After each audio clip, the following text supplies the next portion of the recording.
अभी सरकार ने प्रथम डिजिटल बजट पेश किया। सरकार खुशियां मना रही है, कह रही है कि यह तो आम आदमी का बजट है, जबकि कांग्रेस सरकार कह रही है कि यह तो आम आदमी के साथ छलावा है। किस प्रकार का छलावा देखते हैं आप? देखिए, जो बजट प्रस्तुत किया गया उस बजट का कोई विजन नहीं है, सिर्फ जो है आंकड़ेबाजी है। जिस तरीके से कोरोना के समय 20 लाख करोड़ का पैकेज दिया गया और उस पैकेज का आज तक अता पता नहीं है कि वो पैकेज का क्या हुआ, उसी तरीके से बजट है। ये बजट जो है किसान विरोधी है, ये बजट नौजवान विरोधी है। इस बजट में कैसे आप जो है महंगाई पर अंकुश लगाएंगे ये साफ दिखाई नहीं दे रहा है। और हालात आपके सामने, अर्थव्यवस्था पूरी तरीके से तबाह है, कहीं पर कोई विज़न जो है दिखाई नहीं देता है, आंकड़ेबाजी की है और सरकार अपने हाथ से अपनी पीठ स्वयं थपथपाने का काम कर रही है। मैं समझता हूँ कि इस बजट ने देश के लोगों को, गरीब आदमी को जो है निराश करने का काम किया है। बहुत सारी बातें थी जो सरकारी सेवाओं में थे, वो बड़ी आस लगाए बैठे थे कि इनकम टैक्स का स्लैब बढ़ेगा, कुछ नहीं, वही ढाक के 3 पार। 12 वर्ष बाद फिर से महाकुंभ समीप है। सरकार ने स्नान की अवधि को घटा दिया है और जो लोग हैं, आमजन जो है, वह इसे धर्म विरोधी बता रहे हैं। आस्था से जुड़े हुए इस विषय पर आप क्या कहना चाहेंगे? देखिए, 12 वर्ष के अंतराल के बाद कुंभ होता है और जब कुंभ निकट आता है तो बड़े व्यापक स्तर पर जो है कार्य जो है प्रारंभ होता है। केंद्र सरकार उसमें एक बहुत बड़ी धनराशि उपलब्ध कराती है, जिसके माध्यम से कुंभ को सफल बनाने के लिए अस्थाई और अस्थाई निर्माण होता है। लेकिन हरिद्वार में आप चले जाइए, हरिद्वार में आपको कहीं पर भी कोई कार्य होता हुआ दिखाई नहीं दे रहा है। नेशनल हाईवे है, वो तो नेशनल हाईवे है भाई, उसे तो बनना ही था, तो कांग्रेस के ज़माने में स्वीकृत था, आप उसको बना रहे। बाकी आप हरिद्वार में चले जाइए, सड़कों की दुर्दशा है, कोई निर्माण वहाँ पर नहीं हुआ है। और केंद्र सरकार से जो बजट मिलना चाहिए था कुंभ के लिए, वो बजट उपलब्ध नहीं हो पाया। उत्तर प्रदेश में जब इलाहाबाद में कुंभ होता है तो केंद्र सरकार दोनों हाथों से जो है धन उपलब्ध कराने का काम करती है। जब उत्तराखंड के हरिद्वार में कुंभ का आयोजन होता है तो सरकार हाथ जो है भींचने का काम करती है। धन उपलब्ध नहीं हुआ, और जो धन उपलब्ध हुआ उसमें कांग्रेस अगर आरोप लगाती तो कहते कांग्रेस ने आरोप लगाया। लेकिन हरिद्वार के सांसद जो वर्तमान समय में भारत सरकार में मंत्री है, उन्होंने कहा कि कुंभ के निर्माण कार्यों में भ्रष्टाचार हो रहा है। 1 बार नहीं, 2 बार उन्होंने, 3 बार उन्होंने इस बात को दोहराया है। तो भ्रष्टाचार हो रहा है, जो पैसा मिला उसे भी भ्रष्टाचार की वेदी पर जो है आहूत करने का काम जो है सत्ता में बैठे हुए लोगों ने किया है। अब इसके सिवाय ना तो केंद्र सरकार के पास ना राज्य सरकार के पास कोई रास्ता है कि वो अवधि को घटाने का काम करे। और इसीलिए जो है, जो SOP जारी की गई भारत सरकार के बाद और राज्य सरकार ने भी जो बात कही है, तो कोविड-19 की गाइडलाइन का हवाला देकर के कुंभ को जो है सीमित करने का प्रयास किया जा रहा है। मैं पूछना चाहता हूँ सत्ता में बैठे हुए लोगों से, भाई जब बिहार का चुनाव हो रहा था, उस बिहार के चुनाव में क्या कोविड-19 की जो गाइडलाइन थी उसका पालन हुआ? क्या देश के प्रधानमंत्री ने उसका पालन किया? पश्चिम बंगाल में आज आए दिन जो है भाजपा के लोग जो है बड़ी बड़ी रैलियां आयोजित कर रहे हैं, तो क्या वहाँ कोविड-19 की गाइडलाइन का पालन हो रहा है? सिर्फ कुंभ में, क्योंकि धन ना तो केंद्र सरकार ने दिया और राज्य सरकार पूरी तरीके से कुंभ के कार्यों के निर्माण में विफल रही है, इसलिए जो है कोरोना-19 की गाइडलाइन का सहारा लेकर के उस अवधि को हटाने का काम किया जा रहा है, जिसका पुरजोर विरोध जो है साधु समाज भी कर रहा है और साथ ही साथ जो हरिद्वार और आसपास के जो व्यापारी समाज के लोग हैं वो भी कर रहे हैं। सरकार कुंभ आयोजन में पूरी तरीके से विफल साबित हुई है। 2022 में निश्चित ही कांग्रेस आपके नेतृत्व में सरकार बनाने जा रही है। हमारे इस चैनल के माध्यम से कांग्रेस एवं समस्त फ्रंटल ऑर्गेनाइजेशंस के कार्यकर्ताओं एवं पदाधिकारियों को क्या संदेश देना चाहेंगे आप? देखिए, जब 2017 का विधानसभा चुनाव हुआ, उस चुनाव में हम परास्त हुए और हम 11 की संख्या पर आकर के अटक गए। उत्तराखंड के लोगों ने हमें विपक्ष में रहने की जिम्मेदारी सौंपी और विपक्ष में रहते हुए हमने सदन से लेकर सड़क तक जो है सरकार की जो जन विरोधी नीतियां रही उसके खिलाफ संघर्ष करने का काम किया। और आज जो परिस्थितियां हैं, जो हालात हैं, वो निश्चित रूप से कांग्रेस के पक्ष में है। मैं कांग्रेस के एक साथी से आग्रह करना चाहूँगा, तमाम फ्रंटल ऑर्गेनाइजेशन हैं उनसे, हमारे फ्रंटल के जो संगठन हैं उनसे भी कहना चाहूँगा कि आप हम सब लोग मिलकर के जो है जो परिस्थितियां हैं उन परिस्थितियों से लड़ते हुए 2022 में उत्तराखंड राज्य के अंदर कांग्रेस का परचम लहराने का काम करें और सोनिया गांधी और राहुल गांधी जी के हाथों को मजबूत करने का काम करें। मुझे यकीन है, भरोसा है कि सरकार का जो कार्यकाल है वो कार्यकाल विफलताओं भरा कार्यकाल रहा है और लोग जो है 2022 का बेसब्री से इंतज़ार कर रहे हैं। वो इंतज़ार कर रहे हैं इस बात का कि 2022 आए और इस सरकार की हम विदाई करने का काम करें और निश्चित रूप से कांग्रेस की वापसी होगी। आज पूरे विश्व की नज़र भारत में चल रहे किसान आंदोलन पर है। 26 जनवरी को जो ट्रैक्टर ट्रॉली परेड निकली उसको सरकार और मीडिया द्वारा एक अलग ही रूप दे दिया गया। इसको किस प्रकार देखते हैं आप और कांग्रेस किस प्रकार किसान आंदोलन का समर्थन कर रही है? नहीं, देखिए, सत्ता में बैठे हुए लोगों ने किसानों से बड़े बड़े वादे चुनाव के दौर में किए थे और मैं उत्तराखंड का भी जिक्र करना चाहता हूँ। 2017 के विधानसभा चुनाव में देश के प्रधानमंत्री जी ने भी और तमाम भारतीय जनता पार्टी के लोगों ने एक स्वर से एक बात कही थी कि यदि किसान उत्तराखंड राज्य में भाजपा की सरकार बनाने में योगदान देंगे तो सत्ता में आते ही हम किसानों का ऋण माफ कर देंगे। सारी चीज़ें आपके सामने है। 4 साल हो गए, किसानों का ऋण माफ नहीं हुआ और ये उत्तराखंड राज्य जिसको हम देवभूमि कहते हैं, यहाँ पर 17 किसानों ने आत्महत्या करने का काम किया। सरकार ने 3 वादे किसानों से किए थे। पहला वादा क्या था कि हम ऋण माफ करेंगे, ऋण माफ नहीं हुआ। दूसरा वादा क्या था कि 2022 तक हम किसानों की आय दुगुनी करने का काम करेंगे। हम 2021 में प्रवेश कर चुके हैं, ये रास्ता कहीं पर दिखाई नहीं दे रहा है। तीसरी बात, किसान सम्मान निधि दे करके सरकार ने कहा था कि हम किसानों को जो उनके पैरों पर खड़े करने का काम करेंगे, लेकिन इसी उत्तराखंड राज्य में हरिद्वार जनपद में जिस तरीके से किसान सम्मान निधि में भ्रष्टाचार हुआ है, तो आप पूरे देश में अगर देखेंगे तो बड़े पैमाने पर किसान सम्मान निधि में भ्रष्टाचार हुआ है।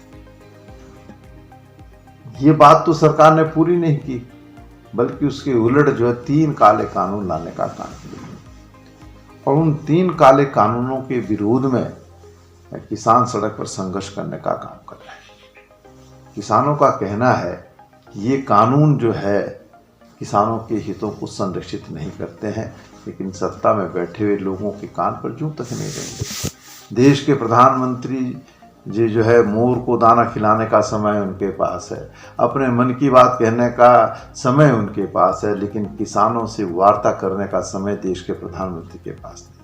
किसानों के परिप्रेक्ष्य में देश के प्रधानमंत्री कुछ कहने के लिए तैयार नहीं है। लगभग ये आंदोलन 80 दिनों का होने जा रहा है, लेकिन संवाद नहीं हो पा रहा है। एक और सरकार किसानों को वार्ता की मेज पर आमंत्रित करती है, वहीं दूसरी ओर इस बात को कहती है कि कानून तो वापस नहीं होंगे। तो फिर ये डेडलॉक टूटेगा कैसे? इसको तोड़ने की जिम्मेदारी किसकी है? तो केंद्र सरकार की है।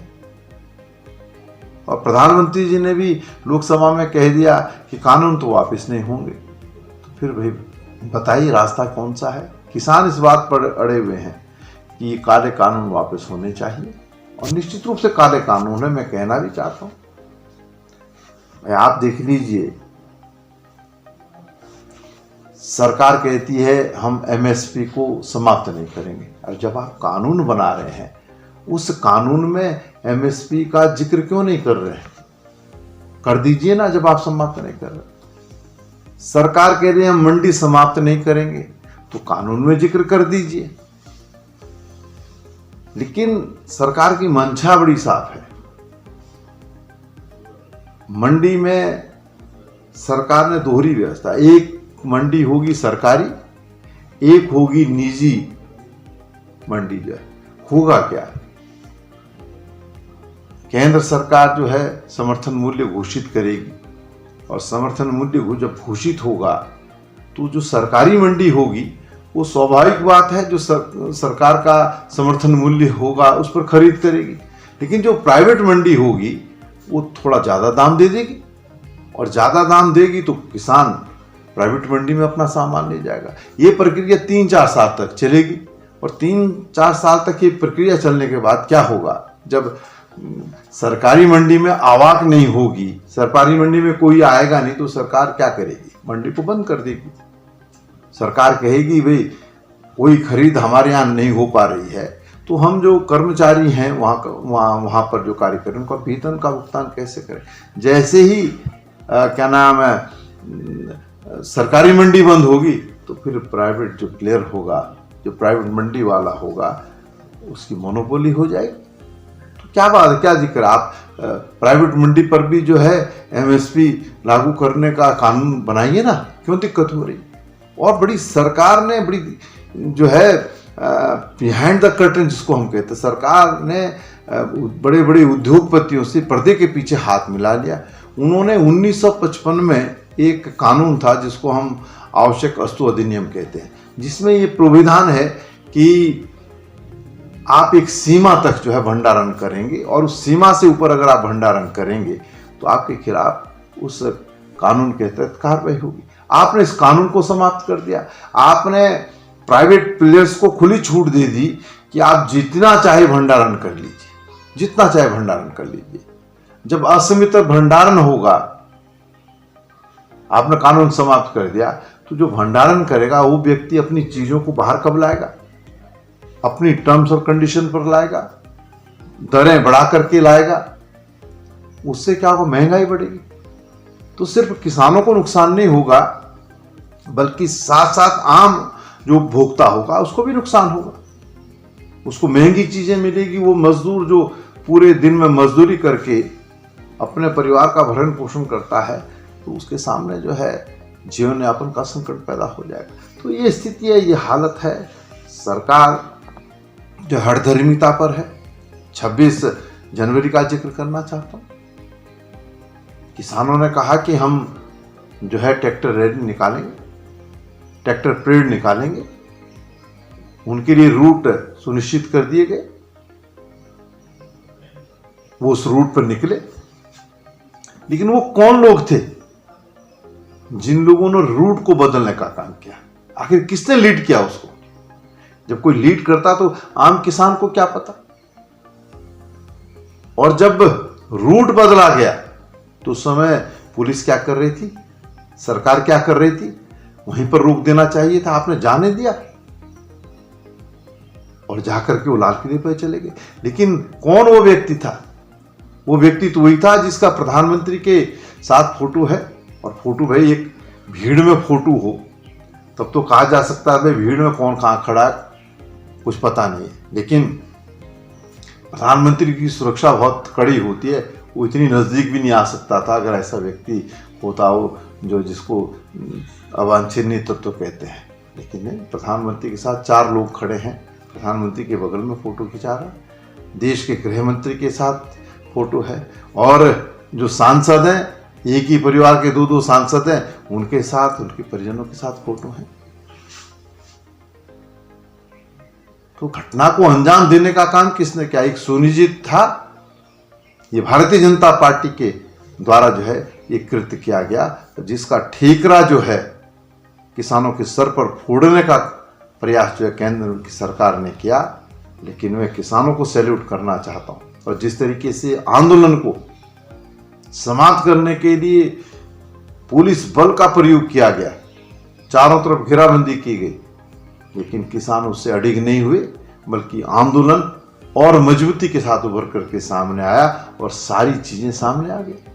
अरे आज आप देश के अन्नदाताओं को कह रहे हैं कि खालिस्तान नहीं है, आतंकवादी हैं, बाहर से जो है इनको मदद मिल रही है।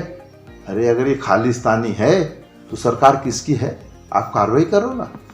अगर ये आतंकवादी है तो सरकार किसकी है? कार्रवाई करो ना। क्या सरकार के पास ये इनपुट है? और इनपुट है तो क्यों सरकार कार्रवाई नहीं कर रही? अरे कभी देश के अन्नदाता का गुणगान गाते रहे जब वोट हासिल करना होता है, और जब उनके व्यापारी या उद्योगपति मित्रों के साथ सरकार का गठजोड़ होता है, जब किसान उसका विरोध कर रहा होता है, तो ये किसान जो आतंकवादी हो गया, खालिस्तानी हो गया।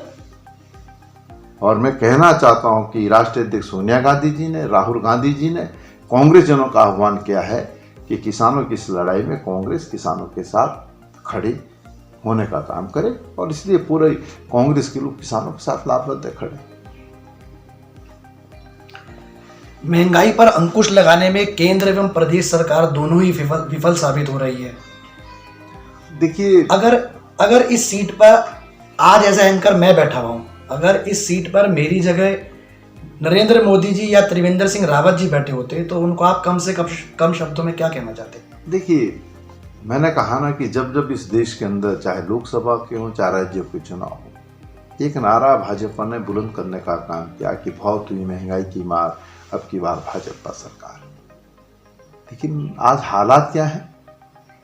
पेट्रोल 100 रुपये पर पहुंचने वाला है, डीजल 90 पर पहुंचने वाला है, 400 का सिलेंडर 800-900 रुपये में मिल रहा है। जो सब्सिडी की बात थी वो नदारत है।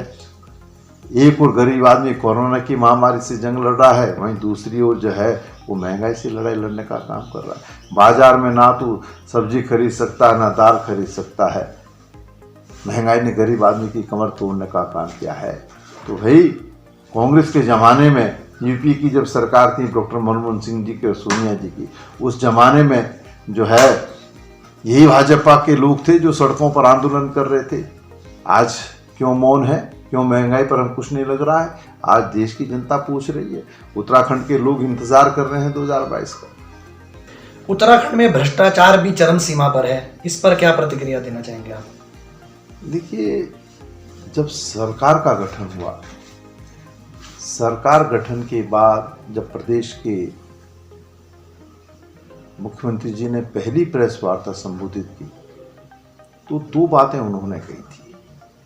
उन्होंने एक नारा दिया कि भ्रष्टाचार पर हमारा 0 टॉलरेंस है और 100 दिन के अंदर हम लोकायुक्त लाने का काम करेंगे। लोकायुक्त सदन में आता है, कांग्रेस की सहमति है कि जिस स्थिति में आप लोकायुक्त लाए हैं हम इससे सहमत हैं, लेकिन आज 4 साल का कार्यकाल पूरा हो गया है, लोकायुक्त का कहीं अता पता नहीं। भ्रष्टाचार पर 0 टॉलरेंस की बात कही थी। NH-74 की CBI जांच होगी, लेकिन NH-74 की CBI जांच नहीं हो पा रही है। प्रदेश के मुख्यमंत्री पर हाईकोर्ट ने निर्णय दिया कि मुख्यमंत्री पर भ्रष्टाचार के गंभीर आरोप है, CBI FIR दर्ज करे और जांच करे।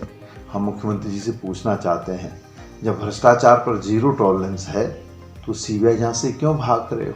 कानूनी दाव पेंच के माध्यम से आप अपने आप को क्यों बचाने का प्रयास कर रहे हो? होने दीजिए ना CBI जांच। ये स्थिति है, ये हालत है। देश के संसदीय इतिहास में पहली घटना है कि किसी सिटिंग चीफ मिनिस्टर के खिलाफ जो है हाईकोर्ट का इस तरीके का कोई निर्णय आया, लेकिन नैतिकता नहीं। कहाँ है 0 टॉलरेंस? बताएं मुख्यमंत्री। आज हालत ये है कि सत्ता पक्ष के विधायक जो है विधानसभा के अंदर भ्रष्टाचार के मुद्दे को लेकर के जो कार्यस्थगन प्रस्ताव ला रहे हैं, कहाँ है 0 टॉलरेंस? केंद्रीय मंत्री कहते हैं कि कुंभ में जो है भ्रष्टाचार हो रहा है, और अब एक पूर्व केंद्रीय मंत्री और वर्तमान में सांसद हैं, वो भी कूद पड़ी हैं। उन्होंने भी कहा कि पशुपालन विभाग में करोड़ों रुपया का घोटाला हुआ है, CBI जांच होनी चाहिए। मुख्यमंत्री जी के विधानसभा में सूर्यधार झील का निर्माण होता है, सिंचाई मंत्री कहते हैं कि निर्माण में जो है भ्रष्टाचार हुआ है, इसकी जांच होनी चाहिए। प्रदेश अध्यक्ष जो है लोहाघाट के अंदर जो है कार्यकर्ताओं की बैठक को संबोधित करते हैं, तो एक कार्यकर्ता उठ करके कहता है कि इस सरकार में बहुत भ्रष्टाचार हो रहा है, वन विभाग में भ्रष्टाचार हो रहा है। श्रम मंत्रालय में आपके सामने है कि बड़े स्तर पर भ्रष्टाचार हुआ है। ये बातें हम नहीं कह रहे, ये तो सत्ता पक्ष के लोग कह रहे हैं। और अभी एक भ्रष्टाचार का एक नया मामला और आ गया। सरकार की अवधि 1 साल की है और आपने जो है आवकारी में जो खेल खेला है कि 2 साल के लिए जो है हम ऑक्शन करेंगे। क्यों भाई, जब सरकार 1 साल के लिए है तो आप 2 साल का ऑक्शन क्यों कर रहे हैं? निश्चित रूप से बिहाइंड द कर्टेन कह लीजिए या अंडर टेबल जो है शराब माफिया और सरकार में कोई ना कोई गठजोड़ हुआ है। आज हालत यह है कि सरकार को खनन माफिया, शराब माफिया और भू माफिया संचालित करने का काम कर रहे हैं। मुख्यमंत्री का सीधा सीधा उनको संरक्षण है। तो जीरो टॉलरेंस का नारा है, लेकिन टॉलरेंस कहीं पर दिखाई नहीं दे रही। आए दिन सड़कों पर लंबे लंबे जाम लगे रहते हैं। सरकार स्मार्ट सिटी का बहाना बनाकर व्यवस्थाओं से मुंह फेर रही है। किस प्रकार ट्रैफिक व्यवस्था को सुधारा जा सकता है? देखिए, सरकार ने कहा कि देहरादून का चयन स्मार्ट सिटी के रूप में हुआ है, लेकिन जो हालात वर्तमान समय में है वो स्मार्ट सिटी के हालात तो दिखाई नहीं दे रहे। अब सरकार की कार्यप्रणाली का अंदाजा आप इस बात से लगा सकते हैं कि देहरादून बदरंग है और ऐसे में जो है स्मार्ट सिटी के अधिकारियों को सरकार जो है पुरस्कृत करने का काम कर रही है। किस बात का पुरस्कार दे रहे हो भाई? पहले देहरादून को स्मार्ट बना लो, तब आप पुरस्कार देने का काम करो। सीधे सीधे जिस तरीके से स्मार्ट सिटी के नाम पर पैसों की बंदरबाट हो रही है, भ्रष्टाचार हो रहा है, वो खुला खेल है, आम जन के सामने है। सरकार देहरादून को स्मार्ट सिटी बनाने में पूरी तरीके से विफल साबित हुई है और हम तो कहना चाहते हैं कि जो देहरादून की पूर्व की स्थिति थी उसको यथावत रहने दो। अब आपने कहा जाम का जिक्र, जाम तो लगेगा जब सड़कें खुद ही पड़ी हुई हैं। जिन सड़कों पर जो है यातायात चलना चाहिए था वो सड़कें यातायात के लिए बंद है, तो जाम तो लगेगा ही। तो कैसे जाम की व्यवस्था दूर होगी? उसके लिए तो उसको स्मार्ट बनाना पड़ेगा। कई बार अतिक्रमण के नाम पर जो है सरकार ने जो है अतिक्रमण अभियान चलाया, लेकिन अभियान चलाने के बाद शांत, फिर दोबारा अतिक्रमण हो गया जो पहले अतिक्रमण हटाया। ये हालत स्थिति है। सरकार की कोई सोच नहीं है, कोई दूरदृष्टि नहीं है, इसलिए इस तरीके के अनर्गल कार्य जो है इस देहरादून के अंदर और इस प्रदेश के अंदर हो रहे हैं। आपने पूरे प्रदेश को जो है प्राधिकरण के परिधि में लाने का काम किया, पूरे लोग उसका विरोध कर रहे हैं। गांव में अगर आप व्यक्ति गौशाला का निर्माण करेगा तो उस निर्माण के लिए भी उसे जो है प्राधिकरण की शरण में जाना पड़ेगा, और ये प्राधिकरण तो भ्रष्टाचार के अड्डे सरकार ने बनाने का काम किया है। तो हालात बद से बदतर है और राज्य सरकार हर मोर्चे पर विफल साबित हुई। आपने पंचायती राज मंत्री रहते हुए पंचायती राज अधिनियम को बनाया, लागू भी किया, लेकिन हम देखते हैं कि आज पंचायत प्रतिनिधि कभी बजट कटौती को लेकर या अन्य मुद्दों को लेकर धरने पर बैठे रहते हैं। इस पर क्या कहना चाहिए? नहीं, देखिए, पंचायत राज एक्ट बना और बनने के बाद हमने उसको प्रदेश के अंदर लागू करने का काम भी किया और उसमें नियमावलियों का बनना अवशेष था। वो नियमावली बननी चाहिए थी। और अगर उसमें कहीं पर कोई, क्योंकि जब कोई चीज़ एग्जीक्यूशन में आती है तो तब कई बार कई कठिनाइयाँ सामने आती है, तो तदनुसार जो है सरकार उसमें संशोधन करती, लेकिन सरकार तो एक कदम भी उसमें आगे नहीं बढ़ पाई है। और पंचायत प्रतिनिधि समय समय पर सड़कों पर संघर्ष कर रहे हैं। जिला नियोजन समिति है, उसका गठन नहीं कर पाई सरकार। सारे चुनाव हो रहे हैं, लेकिन उत्तराखंड राज्य के अंदर जिला नियोजन समिति का चुनाव नहीं हो रहा है। यहाँ 2 उपचुनाव हो गए, लेकिन और काम नहीं हो पाए हैं। तो ये हालत है, स्थिति है। सरकार जो है जिन पंचायतों को मजबूत करने का काम कांग्रेस ने किया, स्वर्गीय राजीव गांधी जी ने पंचायतों को सीधे धन उपलब्ध कराने का काम किया, उनको संवैधानिक दर्जा देने का काम किया। आप देख लीजिए 73वां और 74वां संविधान संशोधन करके पंचायतों को और नगर निकायों को मजबूत करने का काम किया, वहाँ आरक्षण की व्यवस्था लागू करने का काम किया। तो राजीव गांधी जी की सोच थी, कांग्रेस की सोच थी, सरकार ने तमाम चीज़ों को जो है ध्वस्त करने का काम किया है। आपके ओजस्वी विचारों को सुनकर निश्चित ही हमारे दर्शकों के मन में और जितने भी आपके जो चाहने वाले हैं उनके मन में सफलता पाने के जो जोश और जुनून की आग होगी वो निश्चित ही दुगनी हो गई होगी। आपको 2022 के लिए अग्रिम शुभकामनाएं देते हैं। इसी के साथ आपका बहुत बहुत धन्यवाद हमारे शो में आने के लिए। It was a pleasure talking to you. तो आज हमारे साथ थे 2022 के संभावित सीएम श्री प्रीतम सिंह जी, जिनको आपने सुना और आपने जाना कि किस प्रकार वह प्रदेश कांग्रेस अध्यक्ष रहते हुए पार्टी की और इस प्रदेश की सेवा कर रहे हैं। जल्द ही आपको मिलूंगा एक अगली शख्सियत के साथ। तब तक आपसे विदा लेता हूं। धन्यवाद। इस खबर को अभी लाइक करें, शेयर करें, अभी चैनल को सब्सक्राइब करें और घंटी जरूर